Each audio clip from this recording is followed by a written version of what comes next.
June 13, 1944, 7 days after the Allied landings at Normandy, a Waffen SS panzer crew sits in the turret of their WWII heavy tank, positioned in the hedgerow country south of Carentan, waiting. The morning air smells of wet earth and burning fuel. Through the commander's optics, Oberscharführer Klaus Weber watches a column of American armor approaching through the narrow Norman lanes, low-slung shapes with rounded hulls and short-barreled guns that look almost toy-like against the massive oak trees lining the road. Weber permits himself a tight smile. He has heard about these machines. The Americans call them Shermans. His crew has a different name for them: Ronsons. Cigarette lighters. One shot, one fire. The Tiger's 88mm gun could penetrate a Sherman's frontal armor at 2,000 meters. The Sherman's 75mm gun could barely scratch the Tiger's frontal plate at 500. It was not a fair fight. It was arithmetic written in steel. Weber gives the order.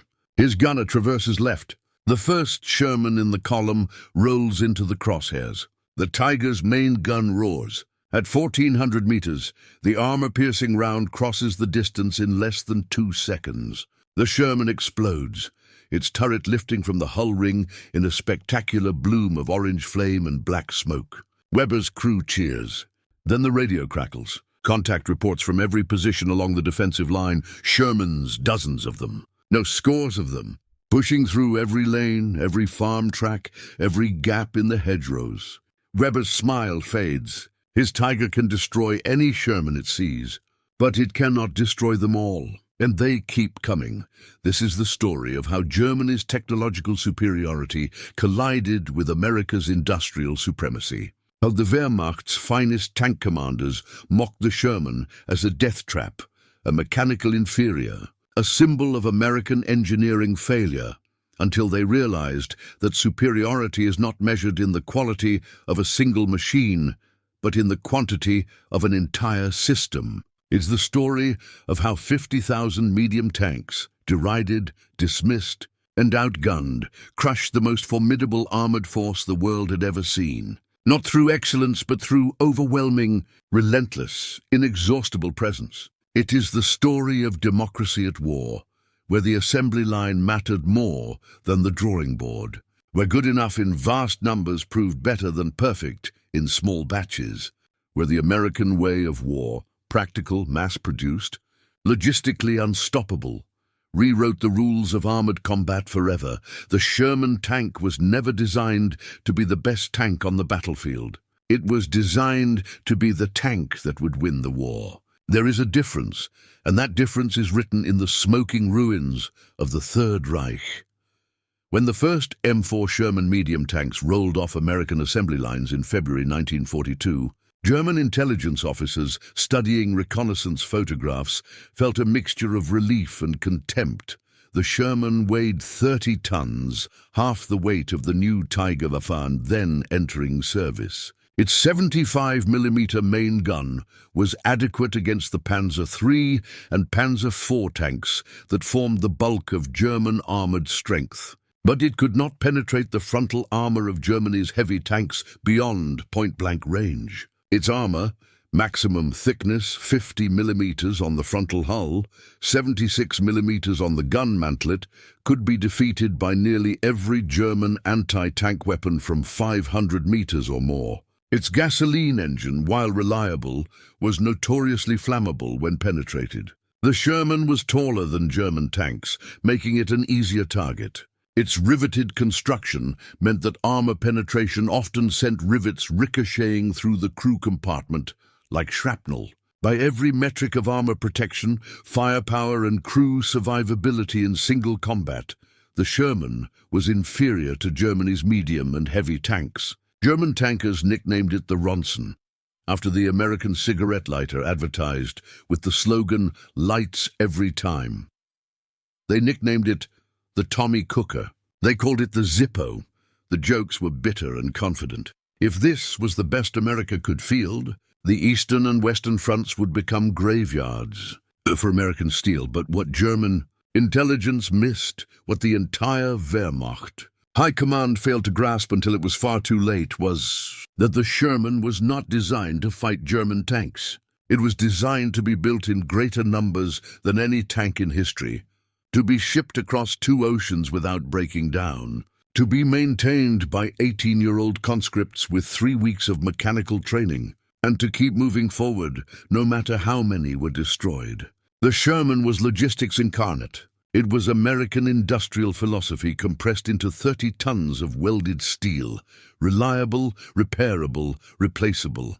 Between February 1942 and July 1945, American factories produced 49,234 Sherman tanks in dozens of variants. For context, Germany produced approximately 1,347 Tiger II heavy tanks, 492 Tiger II heavy tanks, and roughly 6,000 Panther medium tanks during the entire war. The Soviet Union, with its massive industrial base, produced approximately 57,000 T-34 medium tanks. But the T-34 was designed for the vast open steppes of the Eastern Front, where mechanical simplicity and sloped armor mattered more than crew comfort or ergonomic efficiency. The Sherman was designed for a global war, a war that would be fought in the deserts of North Africa, the mountains of Italy, the hedgerows of France, the forests of the Ardennes, and the streets of German cities. It had to work everywhere. It had to work every time. And it had to be built faster than the enemy could destroy it. The first Shermans saw combat in October 1942 at the Second Battle of El Alamein in North Africa. British tank crews, accustomed to the unreliable Crusader and the undergunned Matilda, received the Sherman with astonishment. It was spacious inside. The turret traversed smoothly with a powered system, allowing the gunner to track moving targets with ease. The commander sat in a raised position with excellent vision through periscopes. The 75mm gun was gyro-stabilized, a revolutionary feature that allowed accurate fire while moving, something no German tank could achieve. The engine started reliably in the desert heat. Most importantly, when a Sherman broke down or suffered mechanical failure, it could be repaired in hours rather than days. British tankers renamed it the Tommy Cooker, with affection, not derision. At El Alamein, Shermans spearheaded the breakthrough that shattered Rommel's Afrika Korps. They were not invulnerable. German 88mm anti-tank guns destroyed dozens, but they were numerous, and they kept advancing. For the first time, Allied armored forces had a tank that could be deployed in overwhelming numbers without collapsing under logistical strain. The Germans took notice. After-action reports from North Africa acknowledged the Sherman's reliability and numbers, but Wehrmacht analysts remained confident. The Sherman's armor could be penetrated by the long-barreled 75mm gun on the Panzer IV AOSF. Its firepower was adequate, but not exceptional. It was, in the estimation of German armor doctrine, an adequate tank for an adequate military. Germany's response was not to match American production.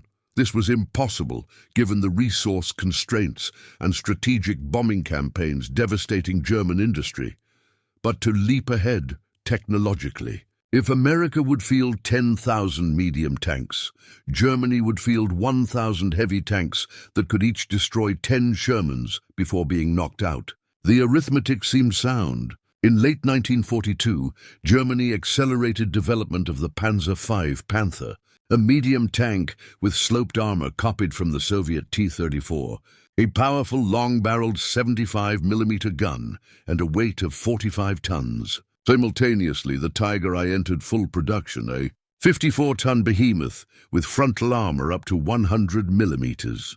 Thick, and the legendary 88mm gun that could destroy any Allied tank from ranges exceeding 2 kilometers.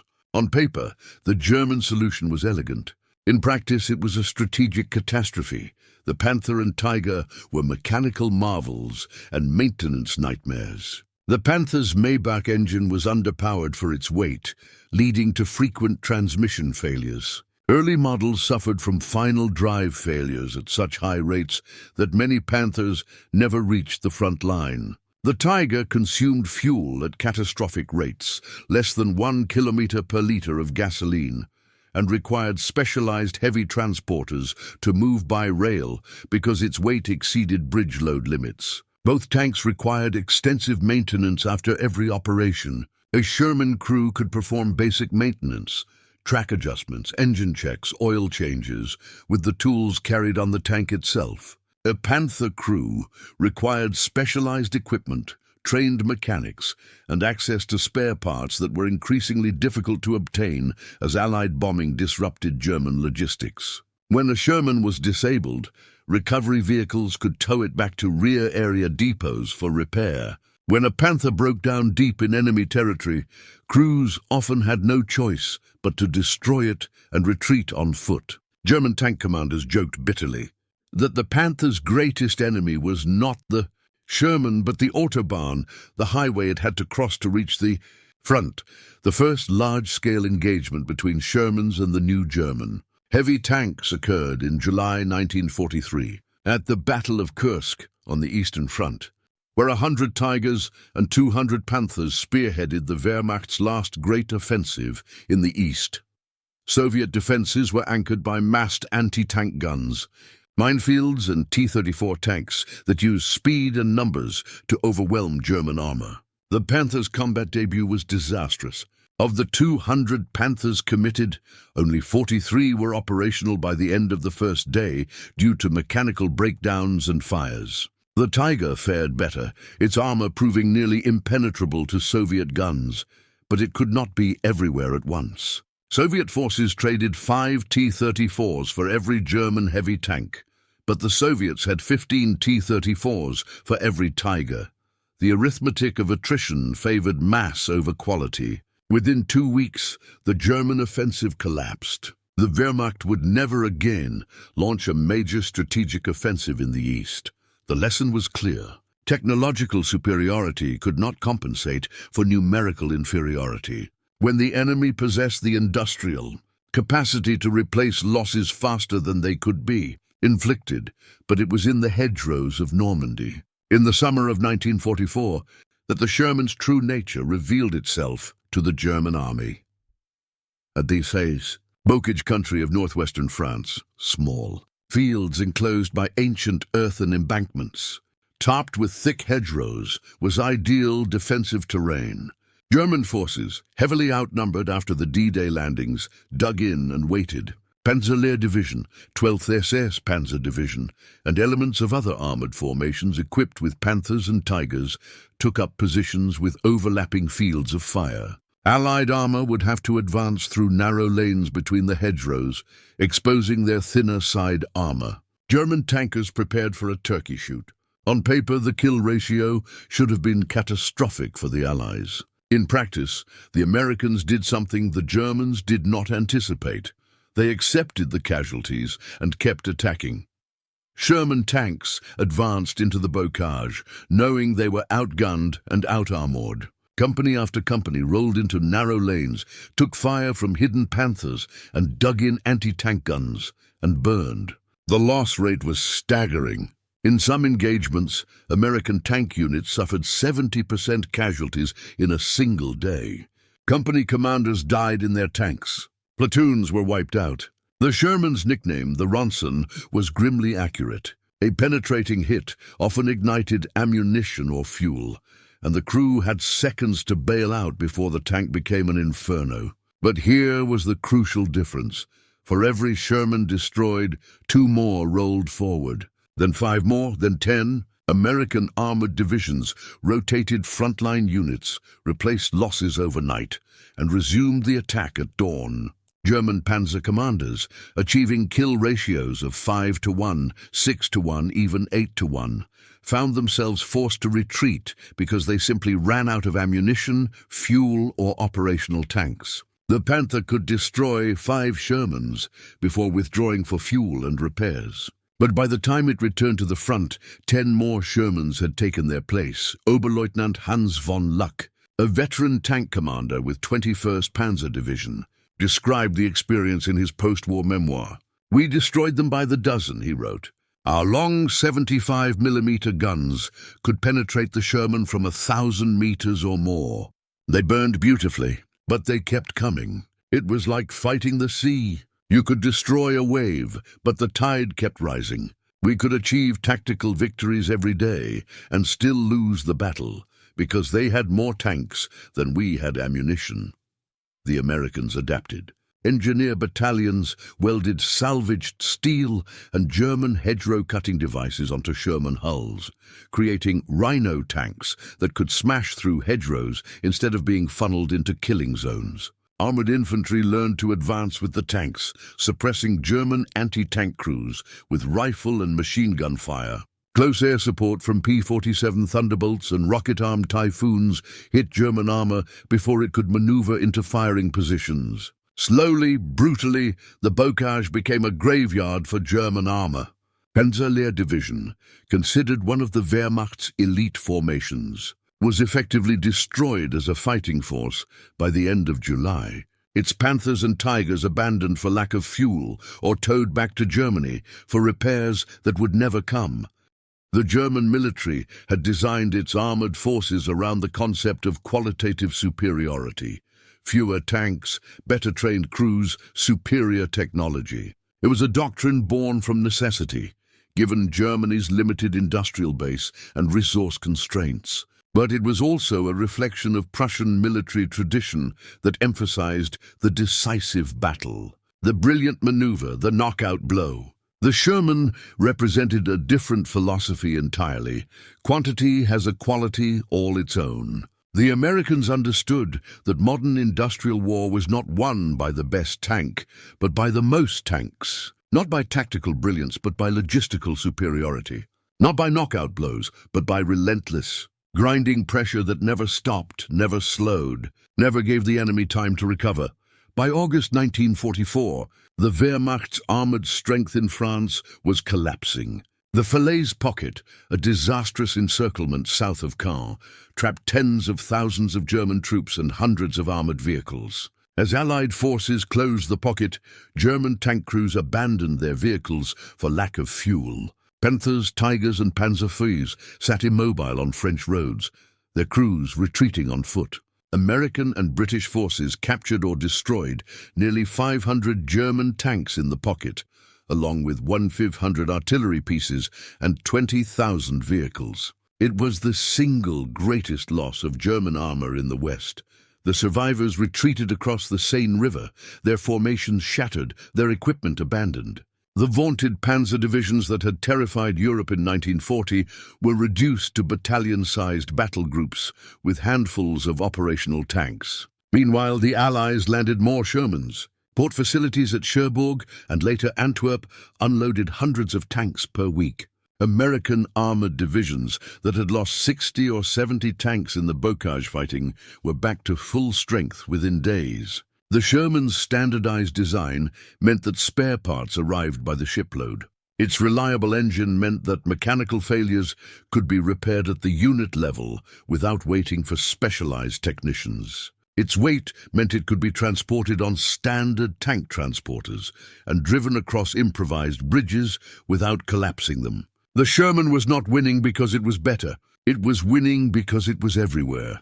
The Battle of Aracourt in September 1944 epitomized the Sherman's strategic triumph. The U.S. 4th Armored Division, spearheading Patton's Third Army, clashed with the German 5th Panzer Army near the town of Aracourt in eastern France. German forces included newly arrived Panther battalions equipped with the latest AUSF G model, along with Stu G assault guns and experienced crews pulled from the Eastern Front. The Germans attacked in regimental strength, confident that their Panthers would annihilate the American medium tanks. Over 6 days of vicious fighting, the 4th Armored Division destroyed 281 German armored vehicles, including dozens of Panthers, while losing approximately 25 Shermans. The kill ratio, 11-1 in favor of the Shermans, stunned German commanders. How had this happened? The answer lay in combined arms coordination, air superiority and logistics. American tank commanders used high ground and concealed positions to negate the Panthers' range advantage. When Panthers advanced, they were hit by coordinated fire from multiple Shermans simultaneously. American tank destroyers, fast, lightly armored vehicles with powerful guns, ambushed German columns. P-47 Thunderbolts strafed German supply convoys, leaving Panthers immobilized for lack of fuel. And critically, American forces had artillery support that could be called in within minutes, saturating German positions with high explosive shells that disabled tracks, damaged optics, and killed crews sheltering outside their vehicles. The Panther was designed to fight other tanks in open terrain. The Sherman was designed to fight as part of a combined arms team, tanks, infantry, artillery, and air support working in seamless coordination. The Germans had built a superior machine. The Americans had built a superior system. After Aracourt, captured German tank commanders expressed disbelief at the speed with which American units replaced losses. One Panther commander, interrogated by U.S. intelligence, described an engagement where his platoon destroyed 5 Shermans in an ambush. He withdrew to a rally point to refuel and rearm, expecting the Americans to pull back and reorganize. Instead, when he returned to his position 2 hours later, 12 Shermans were advancing through the same sector. "Where do they all come from?" he asked his interrogators. The answer was Detroit, Kenosha, Los Angeles, from assembly lines running 3 shifts a day, 7 days a week, producing tanks at a rate of more than 1,000 per month at peak production. From a military-industrial complex that had converted civilian automobile factories into armored vehicle plants, that had trained hundreds of thousands of workers, many of them women, to weld, rivet and assemble components with precision, that had created a supply chain stretching from iron mines in Minnesota to steel mills in Pennsylvania to tank factories across the Midwest and then across the Atlantic to the battlefields of Europe. The Sherman was not a tank. It was the physical manifestation of American industrial might. By the autumn of 1944, the material imbalance on the Western Front had become absurd. The U.S. First Army fielded more than 2,000 medium tanks. The U.S. Third Army had another 1,500. British and Canadian forces contributed another 1,200.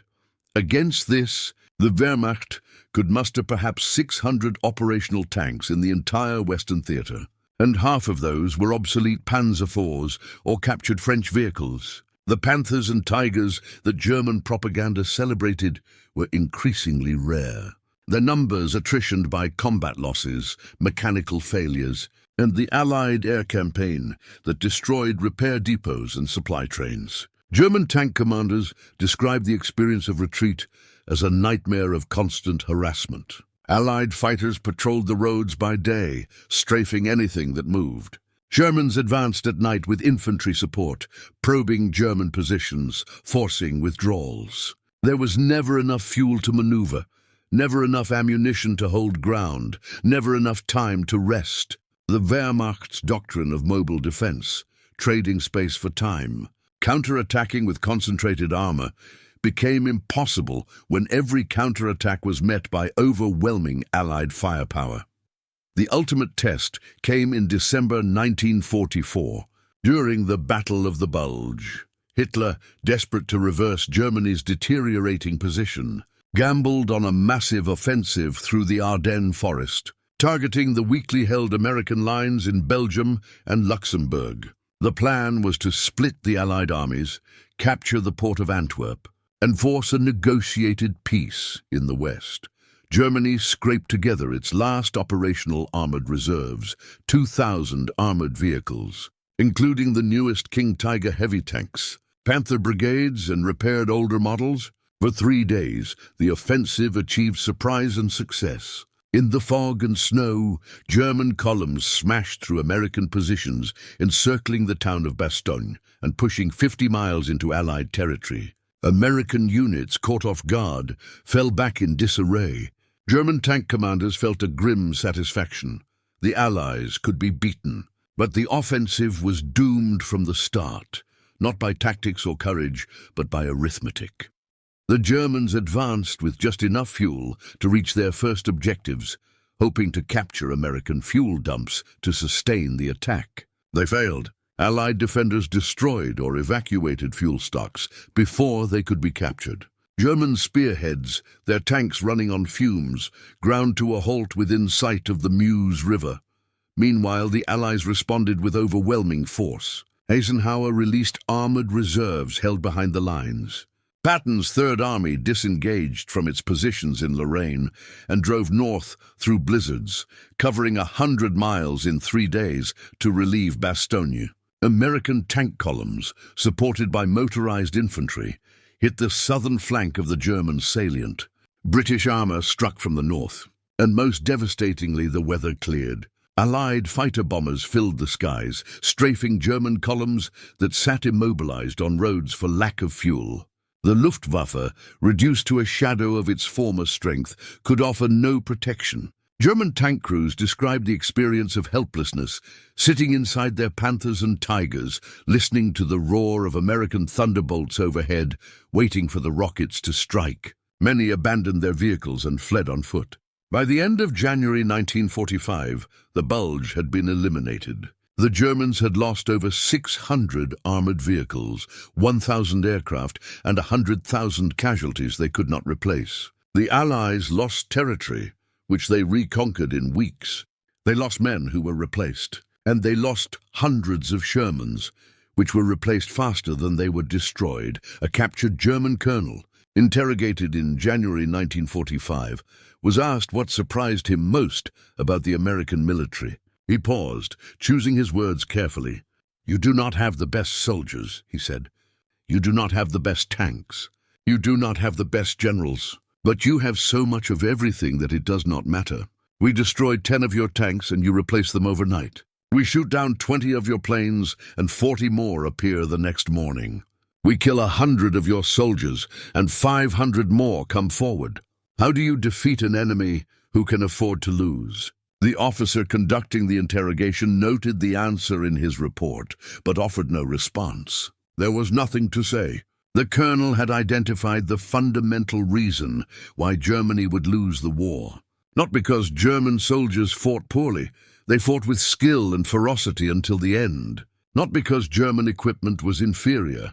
In tank-to-tank combat, the Panther and Tiger remained superior to the Sherman throughout the war.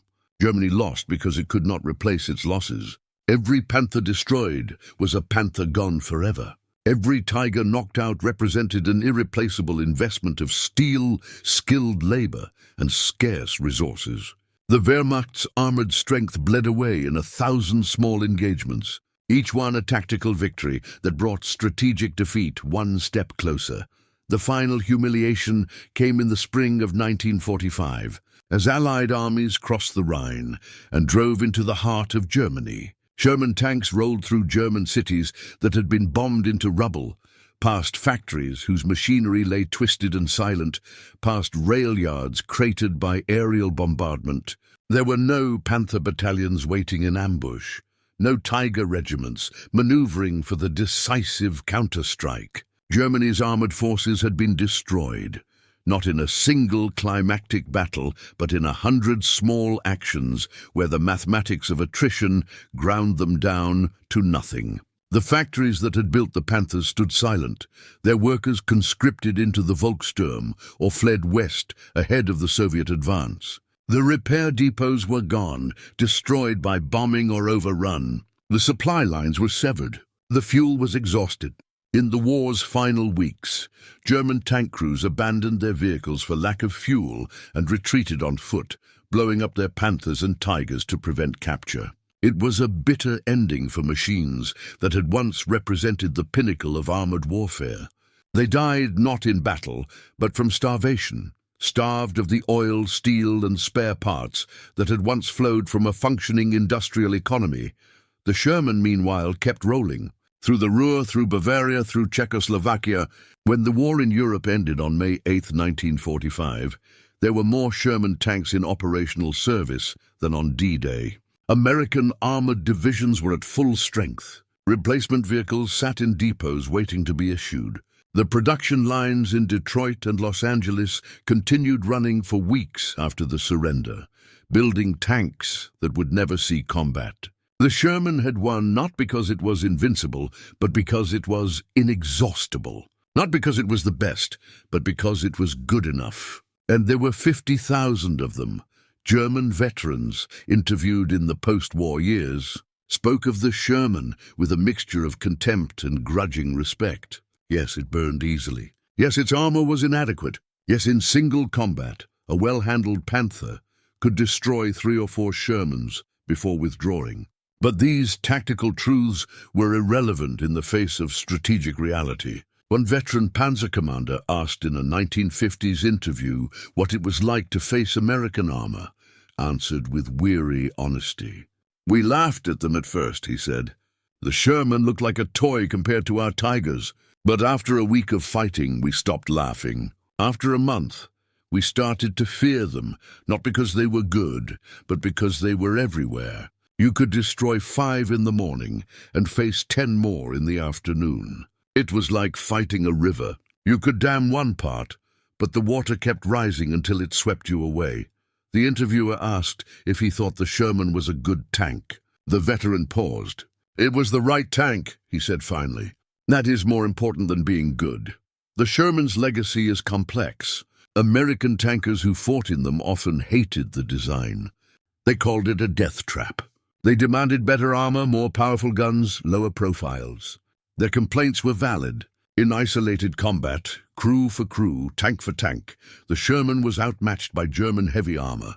American tank crews died in fires when their ammunition ignited. They died when their armor was penetrated by 88mm guns. They died because the Sherman's high profile made it an easy target in the hedgerows. The U.S. Army knew this. Ordnance officers designed improved models.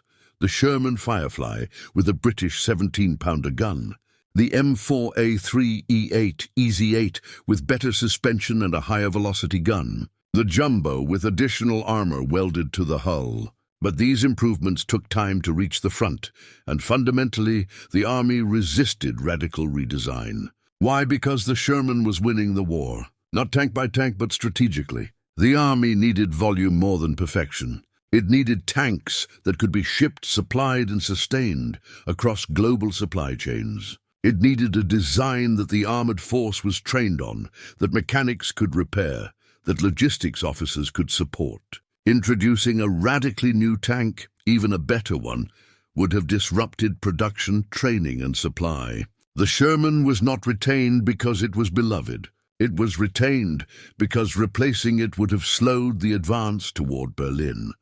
This calculation, pragmatism over perfection, was quintessentially American. The German approach to tank design was engineering excellence pursued to its logical extreme. Every tank was a masterpiece of metallurgy and firepower, built with precision and intended to dominate the battlefield through technical superiority. It was an approach that reflected German industrial culture, quality over quantity, craftsmanship over mass production. But it was also an approach that could not win a global industrial war against an enemy with 10 times the production capacity and unlimited access to raw materials. The Sherman represented a different philosophy. It was not the best tank America could design. It was the best tank America could build, in sufficient numbers to overwhelm the enemy. It was an acknowledgement that modern war was not decided by individual excellence, but by collective output. A single Sherman crew might die in a burning tank, but the war would be won by the 10,000 Sherman crews who kept advancing despite the losses, supported by a logistical system that ensured there would always be another tank, another crew, another wave rolling forward. There is a photograph taken in April 1945 in the rubble of a German city whose name has been lost to history. An American Sherman sits in the middle of a street, its engine idling, its crew standing beside it smoking cigarettes. Behind it, stretching back as far as the camera can see, is a column of Sherman tanks, dozens of them, maybe 100, rolling through the ruins toward some distant objective. In the foreground, German civilians stand on the sidewalk watching. Their expressions are blank, exhausted beyond despair. They have seen their own panzers destroyed, their cities burned, their armies shattered. Now they watch the Shermans roll past, one after another, and they understand what defeat looks like. It does not look like a single devastating blow. It looks like an endless stream of medium tanks, adequate and unstoppable, the physical embodiment of an industrial system that could not be matched, could not be stopped, could not be defeated. The civilians in the photograph are not looking at 30 tons of armor and machinery. They are looking at the future, a future where wars are won, not by heroes and wonder weapons, but by factories and supply chains, by nations that can mobilize their entire economies for total war, by democracies that can outproduce, outlast, and overwhelm any opponent through sheer material abundance. The Sherman became a symbol, though not the one its designers intended. To the Germans, it symbolized the unfairness of material inequality, the injustice that one nation could waste men and machines in prodigal excess, while another fought with dwindling resources and mounting desperation. To the Americans, it symbolized pragmatic effectiveness, the triumph of good enough over perfect, the validation of mass production and standardized design. To historians, it symbolizes the nature of modern industrial warfare, where victory goes not to the side with the best weapons, but to the side with the most weapons, maintained by the best logistics, employed by the most sustainable military system. The Sherman was a mediocre tank in a superb army. It was the right tool for the job, not because it excelled in any particular metric, but because it could be produced in quantities that made tactical inferiority irrelevant. 50 years after the war, a reunion was held in France for veterans of the Normandy campaign, American, British, Canadian and German soldiers who had fought each other in the hedgerows. At one point, the conversation turned to tanks. An American veteran described bailing out of a burning Sherman after a Panther ambush, losing 3 crewmates in the fire. A German veteran, a former Panther commander, listened quietly. When the American finished, the German spoke. "I'm sorry for your losses," he said. "We destroyed many Shermans, but it did not matter. You kept coming. After the war, I learned how many tanks you built. 50,000 Shermans. We built 6,000 Panthers. I understand now why we lost. You did not need better tanks. You needed more tanks. And you had them." The American nodded slowly. "We lost a lot of good men in those Shermans," he said. "But yeah, there was always another tank." The room fell silent. There was nothing more to say. The arithmetic of war had been spoken aloud, and it was cruel and absolute. When the last Sherman was retired from U.S. service in the 1950s, it had served in 3 wars, World War II, Korea, and the early years of the Cold War. Thousands more served in foreign armies for decades, passed on to nations rebuilding after the war or entering the modern era of mechanized warfare. The Sherman outlasted the Panther, which vanished from service by 1946. Its complex engineering impossible to maintain without German factory support. It outlasted the Tiger, which was so rare that captured examples became museum pieces rather than operational vehicles. The Sherman persisted because it was simple, durable, and endlessly adaptable. It had been designed not for glory, but for endurance, not to win a single battle, but to sustain a global war effort. In that mission, it succeeded beyond all expectations. There is a lesson here written in fire and steel across the battlefields of Europe. Excellence is not always the path to victory. Sometimes, sufficiency in overwhelming numbers achieves what perfection in small quantities cannot. The Wehrmacht built the finest tanks of the Second World War, machines that could dominate any battlefield they appeared on, crewed by veterans who fought with skill and courage until the bitter end. But they built too few of them, too late, sustained by an economy that could not match Allied industrial output. The Allies built a merely good tank, reliable, repairable, replaceable, and built it by the tens of thousands. supported by a logistical system that stretched from American factories to French foxholes without breaking. In the end, the Wehrmacht's technological superiority was drowned beneath an ocean of Sherman tanks that kept rolling forward, wave after wave, absorbing losses and inflicting attrition until nothing remained to oppose them. The Germans laughed at the Sherman because it was inferior. They stopped laughing when they realized that inferior tanks, present in limitless numbers, were more deadly than superior tanks that could be counted on two hands. On a spring day in May 1945, the last German forces in Europe surrendered. American tank crews, sitting on the hulls of their Shermans in the ruins of Berlin and Vienna and Munich, smoked cigarettes and cleaned their guns and wondered what would happen next. Most of them had spent months inside these machines, cramped, noisy, uncomfortable, dangerous machines that broke down and caught fire and got their friends killed. They did not love the Sherman. They did not celebrate its design, but they had survived the war inside it, and it had carried them across a continent through hedgerows and forests and rivers and cities, and it had brought them to victory. That was enough. That would always be enough. The Sherman had done its job. It had been good enough, in numbers vast enough to crush the finest armored force ever assembled. And in the cold arithmetic of industrial war, good enough was all that mattered. The German troops laughed at the Sherman tank because it was slower, weaker, more vulnerable than their own armor. They laughed because single combat confirmed their superiority. They laughed because they believed that quality would triumph over quantity, that excellence would prevail over adequacy. They stopped laughing when 50,000 Shermans rolled through France, through Belgium, through Germany itself, and they realized that the Americans had never intended to fight fair. They had intended to win, and they had built exactly the machine necessary to do it.